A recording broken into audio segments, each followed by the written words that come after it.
He vanished while duck hunting, but left no trace. For 17 years, they called it an accident, until one chilling confession revealed a murder, a love affair, and a betrayal no one saw coming. This is the case of Mike Williams, a man buried in a swamp by his best friend, at the request of his wife.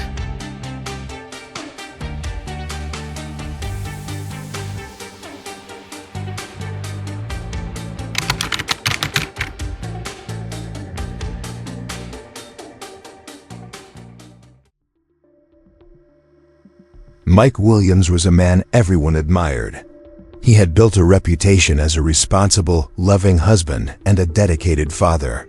He worked hard as a real estate appraiser in Tallahassee, Florida, providing a stable life for his wife Denise and their young daughter. On December 16, 2000, Mike left home early in the morning to go duck hunting at Lake Seminole, a large swampy lake near the Florida-Georgia border. It was a routine trip. He was an experienced outdoorsman who had hunted in that area many times before. Denise said goodbye to him, expecting him home by afternoon dot, but as the hours passed and Mike failed to return home, Denise grew concerned. She called his best friend, Brian Winchester, a fellow outdoorsman and insurance agent, and asked if he'd heard from Mike. Brian quickly joined the search effort and went to the lake with authorities to investigate. What they found deepened the mystery. Mike's truck was parked near the shore, and his boat was discovered floating nearby with his shotgun still inside. But Mike himself was nowhere to be found. Despite extensive search efforts, there was no sign of his body or any evidence of what had happened to him. Given the swampy, gator-filled waters of Lake Seminole, authorities speculated that Mike may have fallen overboard and drowned, with his body possibly eaten by alligators. It was a grim and tragic theory, but without any remains or signs of foul play, there was little else to go on. The case was ruled an accidental drowning. Just a few weeks later, Denise held a memorial service. There was no funeral, no body to bury, just prayers and a framed photo. She applied for Mike's life insurance benefits, which she received in full, more than $1.75 million from 3 policies, including one arranged by Brian Winchester himself. In the months that followed, Denise seemed to move on surprisingly quickly. She sold the house she shared with Mike, bought a new home, and began reshaping her life. 5 years after Mike's disappearance, she married Brian Winchester, the very man who had helped search for her husband that cold December day. To outsiders, it looked like fate had reunited 2 grieving people. But to Mike's mother, Cheryl Williams, something felt terribly wrong. Cheryl never believed the alligator theory. She insisted that her son was too skilled to have drowned and too smart to have taken risks. She begged investigators to reopen the case. For years, Cheryl fought alone. She wrote letters, pleaded with politicians, and spoke with journalists, trying to keep Mike's name alive and the mystery in the public eye. But with no body and no new evidence, her cries were dismissed. The case remained cold, buried like Mike's memory beneath the murky waters. What no one realized was that Mike hadn't drowned. He hadn't been eaten by alligators. He had been murdered in cold blood, and the people who mourned him publicly were the same ones who had plotted his death. It would take nearly 2 decades before the truth finally surfaced. 17 years passed since Mike Williams vanished from Lake Seminole. During that time, the case remained cold, filed away as an unfortunate hunting accident. But beneath the surface, secrets were rotting, and those secrets were about to explode. Denise and Brian, once grieving friends, had married in 2005. To many, it seemed odd, especially given how close Brian was to Mike, but they insisted their relationship grew out of shared grief. Most people accepted it. After all, without a body, without proof, there was no crime to question. Still, Cheryl Williams, Mike's mother, refused to give up. She knew in her heart that her son hadn't drowned. Year after year, she wrote letters to the governor, prosecutors, and law enforcement officials, demanding that they look deeper. She even hired divers to search the lake again, hoping to find any trace of her boy. In the background, Brian and Denise's marriage was falling apart. What had started as a secret affair built on adrenaline and lust had now turned toxic. Brian was unstable, increasingly paranoid. He sensed Denise pulling away from him, and he couldn't handle it. On August 5, 2016, the story took a terrifying turn. Denise got into her SUV in a parking lot, only to find Brian hiding in the back seat with a gun. He held her hostage for hours, driving around town, begging her not to leave him, threatening to kill himself if she did. It was no longer just emotional control, it was physical and violent. Denise managed to calm him down and escape. She called the police, and Brian was arrested for kidnapping and assault. He pleaded guilty and was sentenced to 20 years in prison. But now the tables had turned. For the first time, Denise was the victim, and Brian was vulnerable. Sitting in prison, Brian knew his life was over. He had lost Denise, his freedom, and his carefully guarded secret. With nothing left to protect, he began to talk. And what he said changed everything. He confessed that he and Denise had planned Mike's murder together. Their affair had started back in 1997, long before Mike disappeared. They wanted to be together, but Denise didn't want a messy divorce. She feared losing custody, her church image, and the financial security Mike provided. So they came up with a plan: get rid of Mike permanently. Brian told investigators that on December 16, 2000, he invited Mike to go hunting with him, something they'd done many times before. Mike trusted Brian completely. But this time, it was a setup. Brian pushed Mike out of the boat, hoping he would drown. But Mike didn't. He struggled and fought to swim back. In that moment, Brian panicked. He pulled out a shotgun and shot his best friend in the face. He buried Mike near Carr Lake in a shallow grave. Years later, fearing discovery, he dug up the body and moved it to a new location. He destroyed evidence, stayed close to Denise, and watched as the world forgot. But now, Brian was ready to come clean. He drew maps, gave names, and led investigators to the spot where he had buried Mike's remains. On October 10, 2017, search crews uncovered human bones, a jacket, and other personal items, all confirmed to belong to Mike Williams. 17 years after his disappearance, the truth finally surfaced from the swamp. Mike hadn't drowned. He had been murdered, betrayed by the two people he trusted most. The discovery of Mike Williams's remains changed everything. No longer was it a missing person case, it was a murder investigation. And with Brian Winchester's detailed confession, police finally had the other piece of the puzzle: Denise. Denise had spent nearly 2 decades living above suspicion. She'd gone from grieving widow to happily remarried woman, then to single mother and respected employee. But now, the walls around her carefully constructed life began to collapse.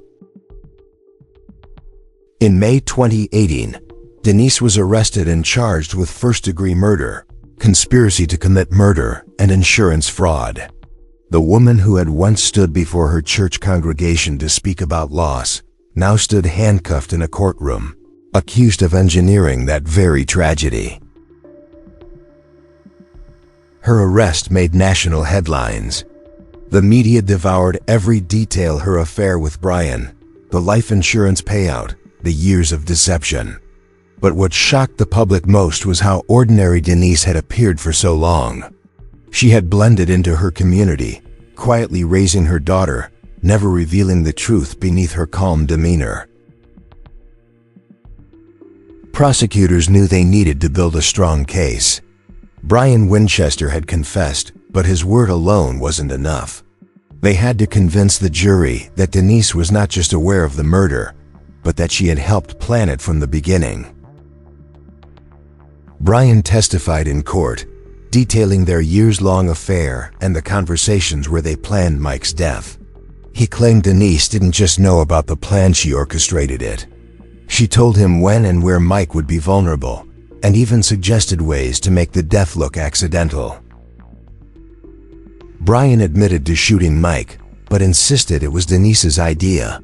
He described how she feared losing custody of her daughter if she filed for divorce. She told him that Mike would never let her go, and that the only solution was to eliminate him. Denise's defense attorney painted a different picture. They claimed Brian was obsessed, jealous, and manipulative. They argued that he acted alone out of desperation and framed Denise to save himself from a harsher sentence. But the evidence was stacked against her. The insurance documents, the burner phones, the years of lies all pointed to deliberate planning. Denise had received over $1.75 million after Mike's death. And just a few years later, she married the man who killed him. The most damning detail was that Denise never reported Brian's confession until he turned on her. For years, she had protected him, even after knowing what he'd done. The prosecution argued this silence was proof of guilt, not fear. In December 2018, the jury deliberated for 4 days. The courtroom was tense as they returned with their verdict. Guilty on all counts. Denise barely reacted. She stood still, eyes focused forward, as if the weight of 18 years had finally settled on her shoulders. At her sentencing, the judge handed down life in prison, plus 30 years for conspiracy and fraud, no parole, no second chances. Denise Williams would spend the rest of her life behind bars. For Cheryl Williams, it was bittersweet. Justice had come, but so late, her son was gone. Her granddaughter had lost both parents, and a wound left open for nearly 2 decades could never fully heal. The murder of Mike Williams left a hole that no conviction could fill. Though justice was finally served, the emotional wreckage it left behind spread across generations, especially for Mike's daughter, who had grown up unaware of the deadly choices made by those who raised her. Brian Winchester, now a convicted kidnapper and confessed murderer, remains in prison, serving a 20-year sentence for the armed abduction of Denise. He escaped a murder charge through his cooperation, but his public image is forever destroyed. He's seen not just as a killer, but as a man who betrayed his best friend in the most unforgivable way. Denise Williams now lives her life behind bars, cut off from the world she once controlled. Her lawyers continue to argue that her trial was unfair, but the evidence and testimony remain damning. The community that once saw her as a grieving widow now views her as the mastermind of a cold, calculated plan. Mike's mother, Cheryl Williams, became the unexpected hero of the story. A mother who refused to be silenced. A woman who went to every news outlet, called every official, and never let her son's name disappear into the shadows. Without her persistence, Mike's body would never have been found. The truth might never have surfaced. This case also sparked major conversations about how easily life insurance can be exploited. Mike had 3 policies totaling more than $1.75 million, and no red flags were raised, even with his sudden death in suspicious circumstances. Lawmakers and investigators alike began looking more closely at how these claims are evaluated. For the broader public, the Mike Williams case became a haunting example of how love, greed, and secrecy can intertwine to form something monstrous. It showed how someone can wear the mask of mourning while hiding blood on their hands. How betrayal can come not from strangers, but from those closest to us. In Tallahassee, Mike's legacy is now remembered with pain and reverence. He was a good man, hardworking, loving, and trusting.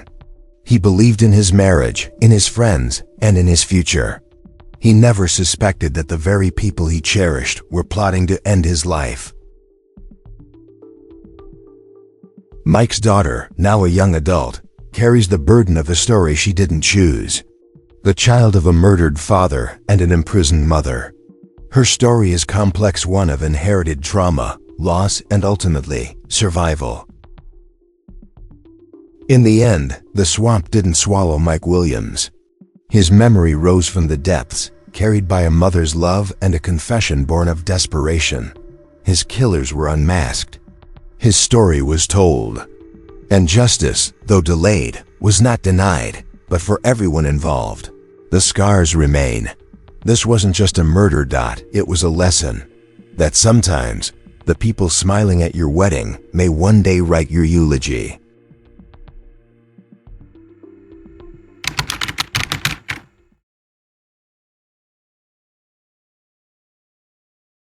Welcome to the Deep Dive. Today, we're taking a stack of articles, research, and notes to unravel a truly captivating and incredibly complex true crime case. It really is. It's a story that spans decades, twists in ways you just won't see coming, and features an alibi so bizarre it involved alligators. Our mission: to distill the full, shocking story of Jerry Michael Mike Williams into the most important nuggets of knowledge for you. And this case really is a journey. Mike Williams, he was an American murder victim whose disappearance back in 2000, well, it was initially presumed to be just a tragic drowning accident. Right, during a duck hunting trip on Lake Seminole. Exactly. But what's remarkable here is that despite the official conclusions, his mother, Cheryl Williams, she held on to suspicions of foul play for 17 long years. 17 years, that's incredible persistence. It really is. And that unwavering conviction, it eventually led to his body being found in October 2017, confirmed he was a victim of homicide. And who was responsible? Ultimately, two individuals were brought to justice. Brian Winchester, who confessed he was granted immunity for his testimony, and Denise Williams, Mike's wife, who was eventually convicted. So Mike Williams, let's talk about him. He wasn't just some guy who disappeared. Tell us a bit more about the man he was. Absolutely. Mike grew up in Bradfordville, that's just north of Tallahassee, and by all accounts, he was a real standout. Like in school? Yeah, at North Florida Christian High School. He was student council president, played football, active in the Key Club, went on to Florida State University, and even before graduating, he got hired by Ketchum Appraisal Group. Okay. His boss actually called him the hardest working man I ever saw. He did really well, reportedly making around $200,000 annually. Wow. And he was married. Deeply devoted to his wife, Denise Merrill. They married in 1994, and they had a daughter born in 1999. He really seemed to, have it all. And it's precisely within that seemingly perfect picture that a really troubling detail emerges, this life insurance policy. Indeed. Midway through 2000, so just months before he disappeared, Mike and Denise purchased a substantial life insurance policy on Mike. $1 million. $1 million. And who sold it to them? Get this. Brian Winchester, a childhood acquaintance of Denise's, who also happened to be Mike's best friend. His best friend sold him the policy. Okay. Right. So that detail, taken out so close to the event, it immediately flags one of the most common and frankly chilling motives in true crime: financial gain. It's a classic red flag. And other things were happening right before he vanished. Yeah, just 2 days before, Mike had told his mother he wanted like $50,000 to take a year off work. Plus, he and Denise were planning for a second child. They had a Hawaii cruise booked, even a work trip for Mike to Jamaica. Lots of plans. So let's go to the morning of December 16th, 2000. Mike left home super early for this duck hunting trip at Lake Seminole. It's a big reservoir, right? About 50 miles from Tallahassee. That's the one. And they had plans to celebrate their 6th wedding anniversary that very night. But Mike never came back. What was Denise's story about what happened next? Well, at noon, when Mike hadn't returned, Denise called her father. That led to Brian Winchester, the best friend, and Brian's father driving out to the lake. Okay. They found Mike's 1994 Ford Bronco near a remote boat launch. It wasn't even a proper concrete one, more like a mud launch, over in Jackson County. And the search started. Yeah, the Florida Fish and Wildlife Conservation Commission, the FFWCC, they handled it initially, treated it like a standard missing hunter case. Did they find anything? They found Mike's boat, yeah, about 225 feet from the ramp. His shotgun was still in its case inside the boat, but no sign of Mike. So the theory quickly became drowning. Exactly. The prevailing theory was that he hit a stump. There's a notoriously tricky area called the Stump Field Cove, fell out of the boat, and drowned because his waders filled with water. It sounds plausible, I guess, on the surface, but here's where it gets really weird, right? Despite a long, thorough search of the lake bed, they never found Mike's body. Never. And that was a huge anomaly. His would be the only one of 80 known drowning deaths in Lake Seminole where the body was never recovered. 80. That's statistically impossible, almost. Pretty much. Even the FFWCC's final report, which came out in February 2001, it basically said their efforts produced no definitive evidence of a boating accident or a fatality. So no body, no proof of an accident. What happens then? How do you explain it? Well, that absence, it opened the door for speculation. And a private search firm hired by Mike's mother, Cheryl, they proposed the now infamous alligator theory. Ah, yes, the alligator. This idea was that gators had, dismembered him and stored the remains somewhere. Okay. Then 6 months later, things got stranger. An angler found a pair of waders floating in the lake. Divers went down and found a hunting jacket with Mike's license inside and a flashlight on the lake bottom. Waiter's jacket, license. Seems like evidence, but... But the condition of these items was all wrong. They showed basically no signs of having been underwater for 6 months. The waders, no tooth marks, no DNA evidence linking the clothes to Mike was found either. No tooth marks. So the alligator theory doesn't quite hold up there. Not at all. And despite these inconsistencies, just 1 week after those items were found, Denise successfully petitioned the court to have Mike declared legally dead. Just a week later, based on items that look suspicious. Yep. And that declaration allowed her to claim the life insurance money, about $1.5 million.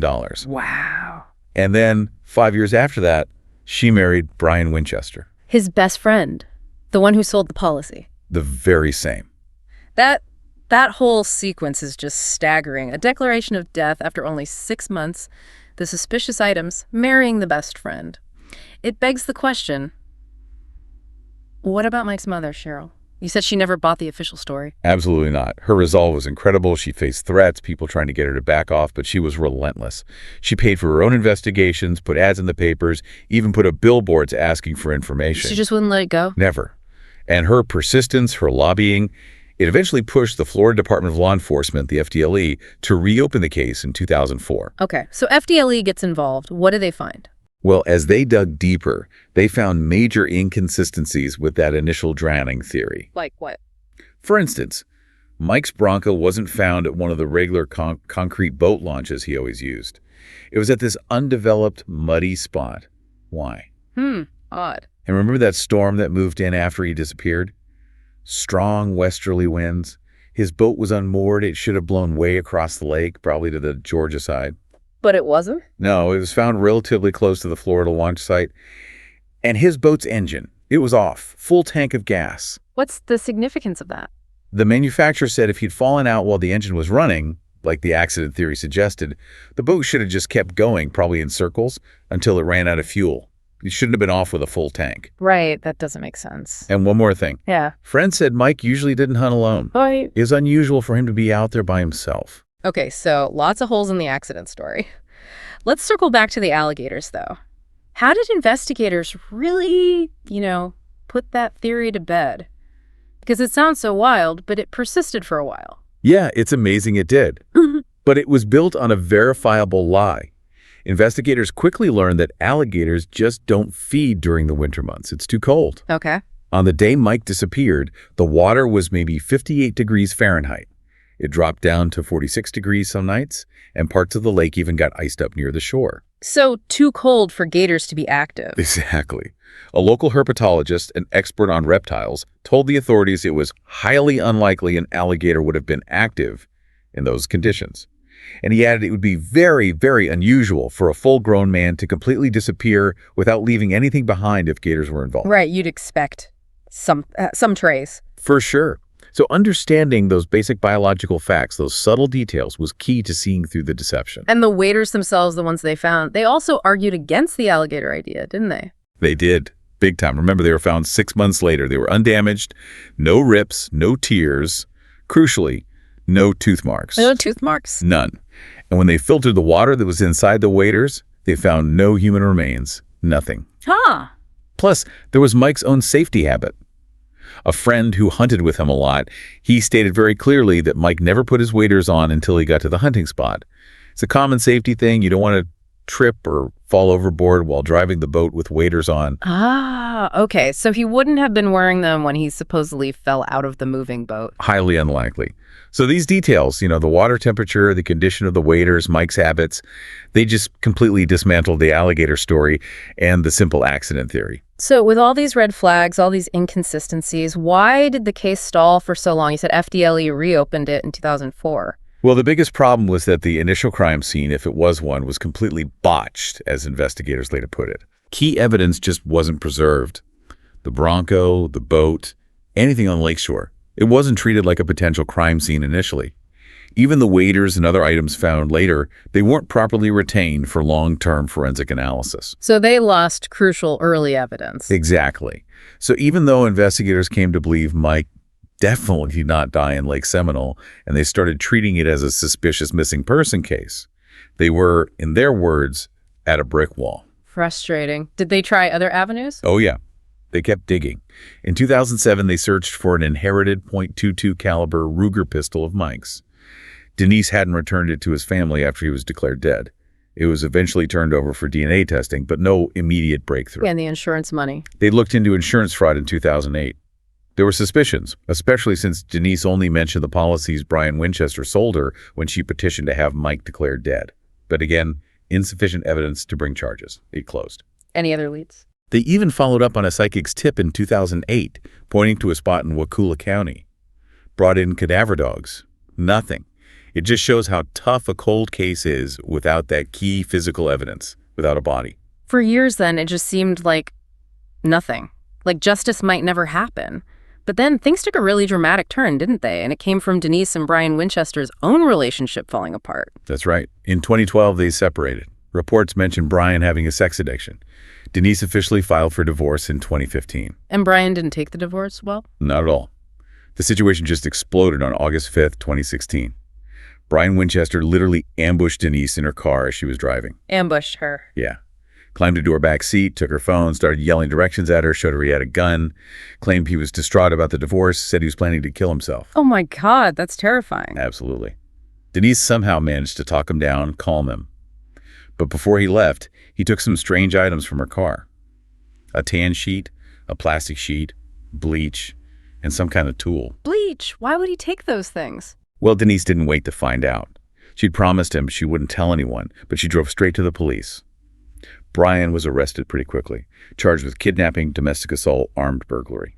That kidnapping, it seems like such a huge, desperate gamble on his part. It really does. And this twist, this violent act between Denise and Brian, just changes everything. Police later learned from a friend of Winchester's that Brian had been getting really worried. Worried about what? Worried that Denise, because of the messy divorce, would finally spill the beans about, and this is a quote, this guy who died. Wow. He was scared she'd talk about Mike. Exactly. Even Cheryl Williams, Mike's mother, she saw this happen and publicly said she hoped Brian would confess. She said, he's not going to let Denise run around alone with all that money. I'm praying he doesn't commit suicide. I'm praying he'll tell us what actually happened. So this completely separate crime, the kidnapping, born out of fear, yeah, it was the crack they needed. It absolutely was. In December 2017, Brian Winchester was sentenced. He got 20 years in prison for kidnapping Denise. And then, literally the very next day, the FDLE made a bombshell announcement. Mike Williams' body had been found. And his death was officially a homicide. After 17 years, where did they find him? Initially, they kept the details quiet to protect the investigation. But later it came out. His remains were found buried at the end of a dead-end road, Gardner Road, in northern Leon County, just 5 miles from where Mike grew up. Incredible. Cheryl Williams finally had proof. How did they actually locate the body after all that time? It must have been buried deep. It was an incredible effort. In early October 2017, the FDLE got crucial information presumably from Winchester as part of a deal, about the body's location. Right, the immunity deal probably involved that. Almost certainly. So they brought in county public works crews, told them it's just a training exercise. These guys dug 9-foot deep holes for 5 days straight, 16-hour days. Well, Yeah, they were battling mud, eels, water moccasins. They had dams and pumps going to hold back lake water from a nearby pond. It was intense. Then on October 18th, search dogs and officers finally located Mike's remains in the piles of dirt they'd excavated. did they recover much after 17 years in the ground? Amazingly, yes. An FDLE source said they recovered about 98% of his bones. They were apparently very well preserved. They also found some clothing fragments like winter gloves and booties. And they confirmed it was him. Absolutely. 2 separate DNA tests confirmed a match with his mother, Cheryl. The preservation was key. So body found, homicide confirmed. The focus must have shifted immediately to Denise. Instantly. On May 8th, 2018, 17 and a half years after Mike disappeared, Denise Williams was arrested. It happened right as she was leaving her job at Florida State University. A grand jury had just indicted her minutes before. What were the charges? First-degree murder, conspiracy to commit murder, and accessory after the fact. The indictment alleged she started conspiring with Brian Winchester way back in March 2000. March 2000. That's 9 months before Mike disappeared. 9 months. It suggests this wasn't a spontaneous thing at all. It speaks to just the depth of the planning and deception. So the trial, December 2018, Brian Winchester must have been the key witness. Without a doubt. He was the star witness. He testified for hours, laid it all out, said his affair with Denise started way back in 1997 and just snowballed. Why murder, though? Why not just divorce? According to Brian, Denise's family really frowned upon divorce for religious reasons. So that pressure, he claimed, led them down the path of considering killing Mike so they could be together without that family disapproval. That's a chilling rationale. Social pressure leading to murder. It's extreme. In Brian's testimony, it went into the horrifying details of how they actually planned it. They didn't just settle on the hunting accident right away. What else did they consider? He said Denise first suggested staging a boating accident out in the Gulf of Mexico. And get this, she even suggested throwing Kathy Thomas, who was Brian's wife at the time, overboard too. What? Throw his wife overboard. Yeah. Brian testified he refused to kill Kathy, the mother of his children. So they rejected that. Then they apparently considered staging a robbery at Mike's office where Mike would be killed. Rejected that too. This is unbelievable. They were just brainstorming murder methods. It sounds like it. Oh. Brian said he was the one who came up with the hunting accident idea. It apparently came to them after a previous trip where he'd actually saved Mike from quicksand. He saw an opportunity to make an accident look plausible. Using a real event where he saved him to plan to kill him later, that's cold. Ice cold. He shows this, calculating approach. So the plan was the stage drowning on Lake Seminole. But what actually happened that day, according to Brian? Brian testified he lured Mike out to Lake Seminole, got him out on the water, convinced him to put his waders on, and then pushed him out of the boat. This pushed him in. Yeah, fully expecting him to panic and drown with the waders on. Yeah. But Mike didn't. He managed to grab onto a tree stump. He was fighting for his life. Oh, man. So Brian, realizing the drowning plan failed and Mike was still alive, he panicked. He circled back, raised his shotgun, and shot Mike once in the face. He shot him, so it wasn't a drowning. No. At that point, it couldn't possibly look like a boating accident. So Brian said he dragged Mike's body ashore, buried it right there where it was eventually found 17 years later. And then? Then he cleaned out his truck, went home, and actually attended a family Christmas party that same night. While he was there, he heard people talking about a search starting for Mike. Just went to a party after murdering his best friend and the kidnapping of Denise years later. How did he explain that? He framed it as pure desperation, fear that she was going to expose him, expose everything about Mike's death now that they were getting divorced and fighting over assets. The prosecution's case wasn't solely Brian's testimony, though, right? They needed more. Definitely. Testimony from an accomplice granted immunity is always tricky.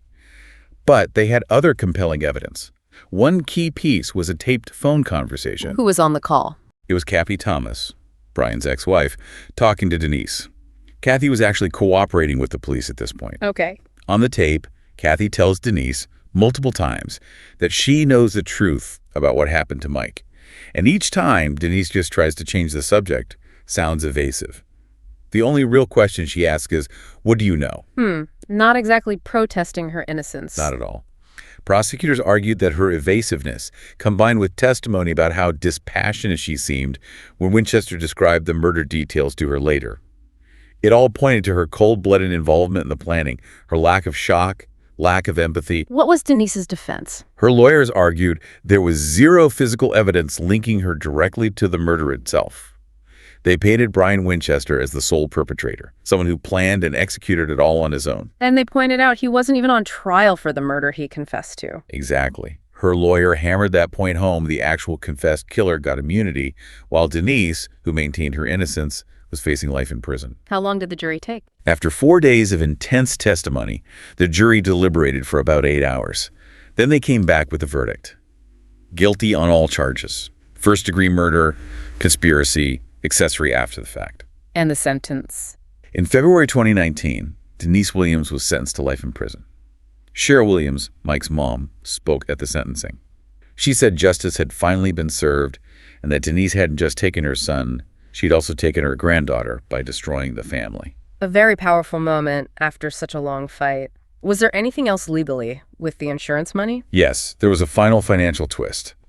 To avoid facing prosecution on 3 counts of insurance fraud, Denise agreed to sign over all the assets from Mike's estate and any remaining insurance money directly to their daughter, Ansley. Okay. But there was a specific stipulation that Ansley could not use any of that money to pay for her mother's legal defense fees. Interesting. Did Denise appeal the murder conviction? She did. And there was another twist there. In November 2020, a Florida appellate court actually overturned her first-degree murder conviction. Overturned it? They ruled that the prosecutors hadn't sufficiently proven their case for the murder charge itself within the statute of limitations timeframe. However, and this is crucial, they upheld the conviction for conspiracy to commit murder. So the conspiracy charge stuck? Yes, and his 30-year prison sentence remained. Denise tried to appeal further to the Florida Supreme Court, but in June 2021, they declined to hear the case.